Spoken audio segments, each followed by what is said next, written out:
Queremos agradecer la presencia de todos los trabajadores de la prensa en el MIM esta mañana y valorar el convenio que se ha suscrito entre CENDE y MIM con el objeto de reforzar las políticas preventivas que está impulsando el gobierno del presidente Boric con el objeto de, valga la redundancia, prevenir el consumo de alcohol y drogas, particularmente entre los adolescentes.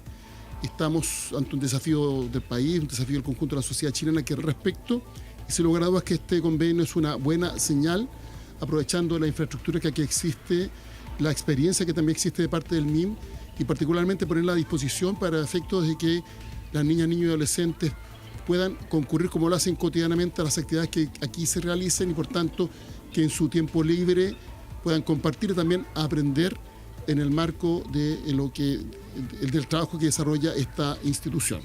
Nos parece que este es un paso muy importante dentro de la serie de iniciativas que está llevando adelante el CENDA como una política pública pensada en lo que el país necesita y sobre todo concentrada en la prevención, respecto a la cual todos debemos colaborar.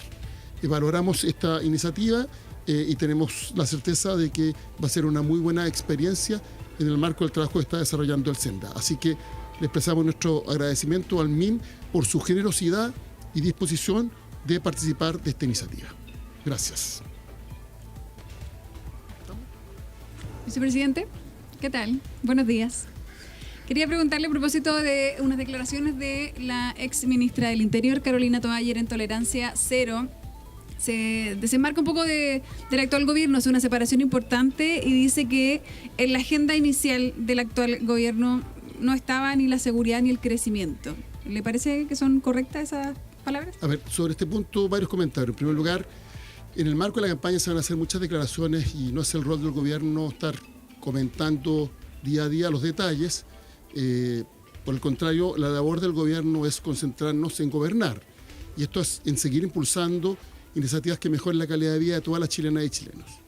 Eso no obsta que cada tiempo tiene su prioridad y por tanto las candidaturas deben pronunciarse respecto a las necesidades que tiene el país, particularmente en la eventualidad de un futuro gobierno, y eso es parte del debate democrático y por tanto los candidatos y las candidatas tendrán que dar a conocer cuáles son sus prioridades y cuál es el diagnóstico que tienen respecto a los desafíos de la sociedad chilena. Respecto al tema en particular, el gobierno hace mucho tiempo viene impulsando una decidida política para elevar los estándares de seguridad y para potenciar el crecimiento económico.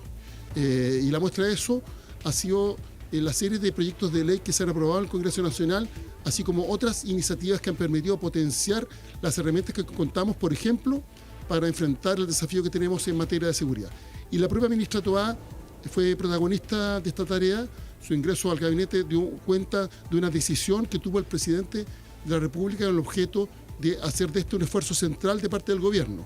Ya ha pasado suficiente tiempo y por tanto podemos señalar con toda claridad que la seguridad pública, la seguridad económica y la seguridad social forman parte del eje central del trabajo que está desarrollando el gobierno y así lo demuestran las múltiples iniciativas que hemos llevado adelante y que vamos a seguir impulsando.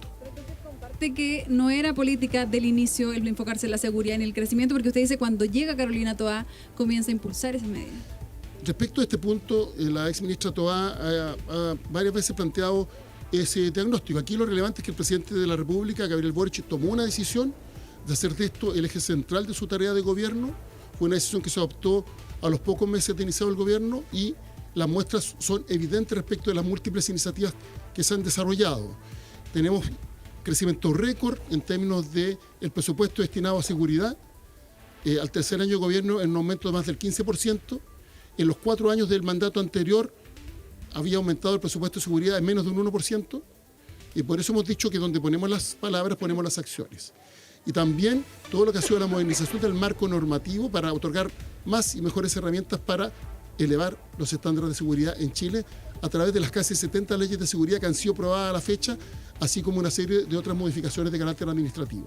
Y adicionalmente, hemos mejorado las capacidades operativas, las capacidades de respuesta de las instituciones a cargo de la persecución penal, y eso da cuenta de la información que ha otorgado el propio Ministerio Público respecto de los imputados conocidos respecto de hechos de mayor connotación, como es el caso del homicidio y los secuestros, a través de los ECO, que se han implementado con recursos del Ministerio del Interior y Seguridad Pública de aquel entonces y que son utilizados por la Fiscalía para reforzar el trabajo en el marco de la persecución penal. Por tanto, podemos señalar que en lo que va del gobierno del presidente Boric ha habido un avance significativo en materia de seguridad. Tenemos un desafío de país, eso no significa que esté la pega hecha, que tengamos que bajar los brazos, por el contrario, tenemos que reforzar este trabajo, pero sin lugar a dudas que ha sido una prioridad fundamental del gobierno. ¿Niega entonces que falta pragmatismo o convicción? Es que yo no creo que su pregunta parte de una extrapolación de la afirmación a la cual hace referencia. Es que lo menciona, ella dice que son cosas que a ella no le faltan, por lo tanto se infiere que era lo que le falta al actual gobierno. Por eso mismo, es una extrapolación, pues usted dice, se infiere que lo que señaló la ministra todo algo bien preciso y concreto. Y lo cierto es que el presidente Boric tomó una decisión para hacer de esto una prioridad de su gobierno y ya va bastante tiempo del gobierno y así se ha demostrado en los hechos. Eso coincide con lo que ha señalado la exministra. Vicepresidente, muy buenos días. Buenos Quisiera días, consultarle sobre la decisión finalmente de no seguir adelante con el proyecto de impuesto a la renta. Esto ha generado bastantes críticas por parte del empresariado y piden o señalan si es posible poder retomar la discusión más adelante. ¿Se va a retomar más adelante o dentro del gobierno ya no se va a ver esta iniciativa? A ver, sobre este punto el ministro Marcel ha sido bastante explícito. Enfrentamos una coyuntura económica a nivel mundial compleja, respecto a la cual el país ha actuado con unidad. Por eso agradecemos la participación de distintos actores que obviamente han manifestado su disposición de contribuir al desafío que tenemos como país en el marco, insisto, de un contexto económico complejo que no ha sido generado por Chile, pero obviamente que tiene impacto en nuestro país. Y en ese marco, el gobierno también ha sido explícito de que nos vamos a concentrar en los proyectos de ley que contribuyan a generar condiciones para un crecimiento sostenido de largo plazo, entendiendo que el crecimiento es la base para, a través de políticas sociales, construir un país más justo y, por tanto, mejorar la calidad de vida de todas las chilenas y chilenos. Y en ese marco siguen siendo prioridades el proyecto de permisos sectoriales, todo lo que es la modernización del sistema de concesiones marítimas, también el proyecto de cabotaje, todo lo que dice relación con la modernización de nuestro aparato administrativo para que esté al servicio, obviamente, de las buenas inversiones y que genere condiciones para un crecimiento sostenido de largo plazo, y en ese marco vamos a seguir trabajando. ¿Qué tal? ¿Cómo está? Buen día. Buen día. Preguntarle por lo que avanzó ayer en el Congreso y que tiene que ver con la reforma del sistema político. Hay que entender que hay algunas indicaciones del gobierno que fueron rechazadas, pero sin embargo esto avanzó en un año de elecciones. Entonces quisiera saber primero la reflexión de lo que finalmente avanza y qué es lo que espera también que salga, pensando que en junio vamos a tener una primaria eventualmente, después las elecciones presidenciales y parlamentarias. Hemos sido explícitos desde hace ya bastante tiempo de que requerimos de una reforma política que se haga cargo de dos principales desafíos. En primer lugar, enfrentar la atomización creciente del sistema político y particularmente de la composición del Congreso Nacional, contribuyendo o generando incentivos para el agrupamiento, para la convergencia de quienes comparten visiones de país, valores, principios, y de esa forma tener fuerzas políticas que sean más representativas de la sociedad chilena. Y en segundo lugar, enfrentar todos los desincentivos para la constitución de partidos políticos que no están pensados en la lógica de que se incorporen nuevas fuerzas con nuevas ideas a nuestro sistema político, sino que más bien es la forma de administrar el poder de los actores de siempre, pero sin que esto signifique un aporte con nuevas ideas y sobre todo con nuevas energías para lo que requiere nuestra democracia. Y por eso hemos planteado que junto a la reforma constitucional que han planteado los senadores, se requiere de una reforma legal que regule particularmente la forma de constitución de partidos políticos. Y esto no es un anuncio nuevo, porque vi que hace una semana atrás se dijo que era un anuncio nuevo del gobierno.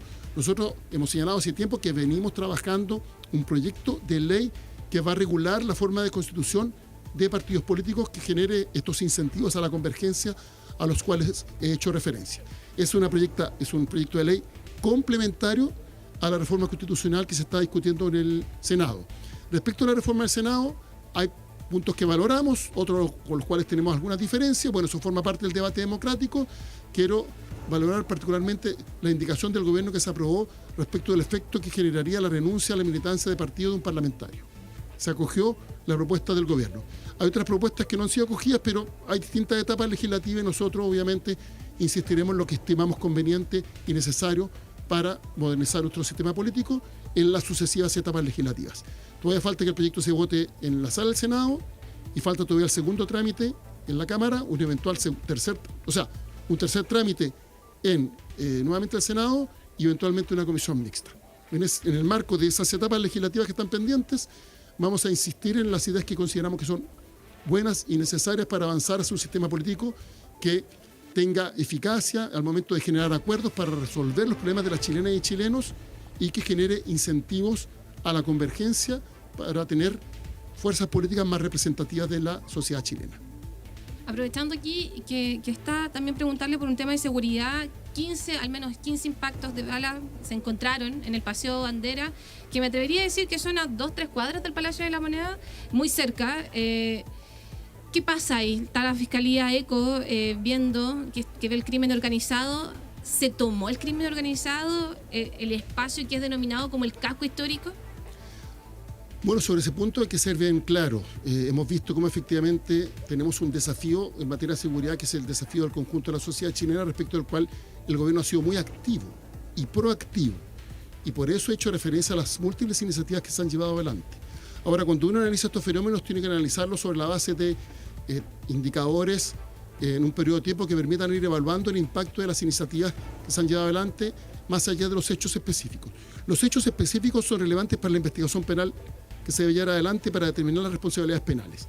Y se ha dotado de más y mejores herramientas a las policías y al Ministerio Público para hacer más eficientes las investigaciones y garantizar que estos delitos no queden en la impunidad.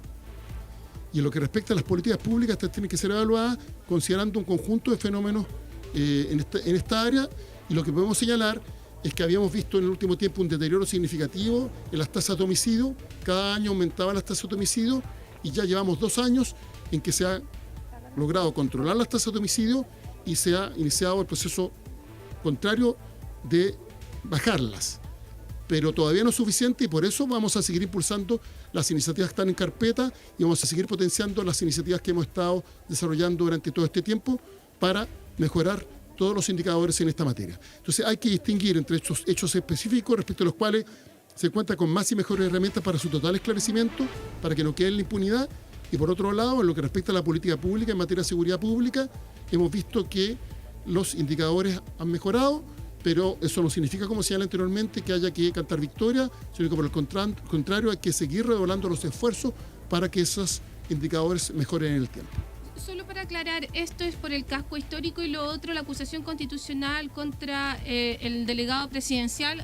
Sí, aquí voy con la pregunta. Preguntarle, vicepresidente, ¿qué le parece que la oposición en su conjunto avance en esta acusación constitucional contra el delegado presidencial Gonzalo Durán? ¿Hay méritos para sacarlo del cargo? Y lo otro, con respecto a ese mismo tema, el delegado presidencial Gonzalo Durán dijo en la Comisión de Seguridad que no tuvo información suficiente para haber suspendido el partido de Colo-Colo con Fortaleza porque Carabineros no habría informado hechos graves. Y ahí le pregunto, ¿quién va a asumir la responsabilidad política de lo que ocurrió con ese partido? Yo creo que hay que distinguir aquí varias materias. Lo primero, respecto a las acusaciones constitucionales. Hemos visto cuántas acusaciones se han presentado y han terminado siendo una distracción respecto a la tarea legislativa del Congreso Nacional y particularmente de la Cámara de Diputados. En particular, a mí me gustaría ver a la Cámara de Diputados concentrado, por ejemplo, en aprobar los proyectos de seguridad que está pendiente. Me gustaría ver al Congreso Nacional comprometido, Senado y Cámara, con los proyectos que están pendientes. Entre ellos, la ley que moderniza todo lo que es la seguridad en los espectáculos masivos, particularmente en los estadios. Y por el contrario, lo que vamos a ver ahora, si finalmente se presenta esta acusación, es una Cámara distraída que no va a estar focalizada en legislar para el bien del país. Respecto de la acusación en particular, hemos sido explícitos, es inconducente, carece de fundamento. La Constitución es clara y en el caso de la causal para los delegados presidenciales es mucho más restringida que para otras autoridades, por ejemplo, ministros de Estado. Habla explícitamente de infracción a la Constitución. Y la pregunta es, ¿cuál sería esa supuesta infracción? Evidentemente es una acusación que no tiene fundamento. Respecto a la responsabilidad a las cuales tú haces referencia, hay en curso investigaciones penales y también investigaciones de carácter administrativo. Y por tanto, esas investigaciones tendrán que determinar el total esclarecimiento de los hechos. Pero lo que a todas luces es claro es que esta es una acusación inconducente y que además carece de fundamento conforme lo establece la propia Constitución. toda vez que la causal de acusación constitucional para los delegados presidenciales es infracción de Constitución. Es más restringida que la que existe respecto de los ministros de Estado, por ejemplo. Hay otras causales que son referidas a traición, sedición, otro tipo de situaciones mucho más complejas que no son del caso. En este caso, para ser bien preciso, en este caso, para ser preciso, nosotros creemos que no hay fundamento para esta Constitución porque no está considerada dentro de la regulación que establece la propia Constitución. Muchas gracias. Bien, ahí